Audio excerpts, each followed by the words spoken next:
দেখতে দেখতে 2025 শেষ হয়ে গেল। আজ 31 ডিসেম্বর, আর কয়েক ঘন্টা পরেই নতুন বছর 2026 পড়ে যাবে এবং সেই উপলক্ষে প্রতি বছর যেমন ঘাটালে কিছু যুবকবৃন্দ বর্ষবরণ অনুষ্ঠানটিকে একেবারে স্মরণীয় করে রাখতে বিভিন্ন ধরনের অনুষ্ঠানের আয়োজন করে থাকে। আজও কিন্তু ঘাটাল অরবিন্দ স্টেডিয়ামে দেখতে পাচ্ছেন একেবারে মঞ্চ রেডি।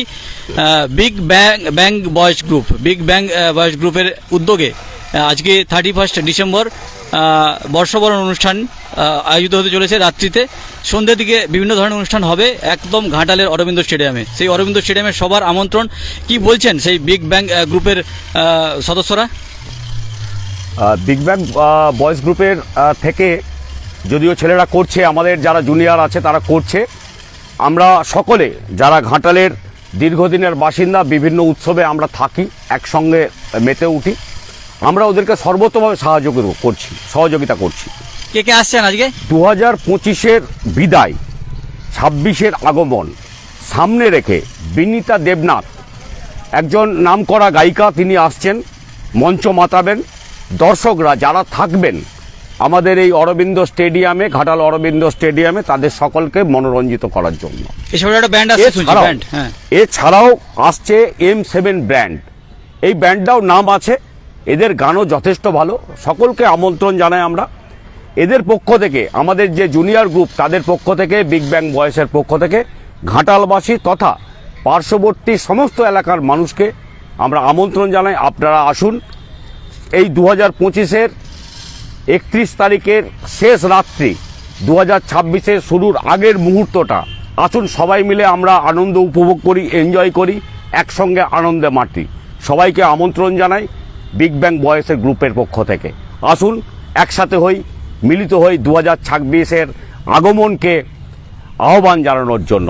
নমস্কার, সকলেই আসবেন। মোটামুটি সন্ধ্যা থেকেই এখানে জমায়েত শুরু হবে। সন্ধ্যাবেলা 6টা থেকে আমরা আশা করছি প্রোগ্রামটা চালু করে দিতে পারবো। তারপরে বিভিন্ন অনুষ্ঠান থাকছে, ব্যান্ড তো থাকছেই। আমরা সকলকে আমন্ত্রণ জানাচ্ছি, যারা ঘাটালের বিশিষ্ট সমাজসেবী তাদেরকেও আমন্ত্রণ জানাচ্ছি। আমরা ফোন করেও তাদেরকে ডেকেছি, আমরা আপনার মাধ্যমেও তাদেরকে আমন্ত্রণ জানাই। যারা সকলে আসতে চান, এই তরুণ প্রজন্মের পাশে দাঁড়িয়ে 2026-এর স্বাগত জানানোর জন্য আসুন সবাই মিলে একত্রিত হই। কত রাত পর্যন্ত চলবে অনুষ্ঠান? এটা আমরা আইনসঙ্গতভাবে যত পর্যন্ত চালানোর কথা, পুলিশ যতটা পারমিশন দেবে আমরা ততটাই চালাবো। মোটামুটি রাত্রি 12টা পর্যন্ত, তাই তো? পুলিশ যতটা পারমিশন দেবে আমাদেরকে আমরা ততটাই চালাবো এবং সাউন্ডটা সেই পরিমাণই রাখবো যাতে কারো অসুবিধা না হয়। আশা করি সকলে আমাদের সঙ্গে থাকবেন, পাশে থাকবেন। একেবারে মঞ্চটা দেখাবো, একেবারে দেখতে পাচ্ছেন মঞ্চ রেডি, সাউন্ড সিস্টেমও রেডি, লাইট, স্টেজ সমস্ত কিছু রেডি। এই মাঠে হাজার হাজার দর্শক উপস্থিত হয়ে আজ বর্ষবরণ অনুষ্ঠানটিকে স্মরণীয় করে রাখবে, তার জন্যই ব্যবস্থা হচ্ছে বিগ ব্যাং বয়েজ গ্রুপের পক্ষ থেকে। দেখতে পাচ্ছেন ইতিমধ্যে সাউন্ড বক্স অলরেডি রেডি হয়ে গিয়েছে এবং কলকাতা থেকে পপ সিঙ্গার বিনীতা দেবনাথ উনিও কিন্তু রওনা দিয়ে দিয়েছেন। বিকেল বেলায় উনি পৌঁছে যাবেন। তার প্রোগ্রাম যদিও রাতের দিকে, তার আগে বিভিন্ন ধরনের প্রোগ্রাম থাকবে এবং মঞ্চ রেডি। সুতরাং বুঝতেই পারছেন, যারা ঘাটালবাসী এবং ঘাটাল মহকুমার বিভিন্ন জায়গা থেকে বর্ষবরণ অনুষ্ঠানটিতে এসে থাকেন সন্ধ্যা থেকে, ঘাটাল বিদ্যাসাগর মাঠে অন্যান্য বছর হতো, এবছর কিন্তু অরবিন্দ স্টেডিয়ামে হচ্ছে। সেই বিদ্যাসাগর মাঠের পরিবর্তে অরবিন্দ স্টেডিয়ামে হচ্ছে। অরবিন্দ স্টেডিয়াম ইতিমধ্যেই সাজে সাজে রব, একেবারে ব্যারিকেড এবং স্টেজ সমস্ত কিছু রেডি।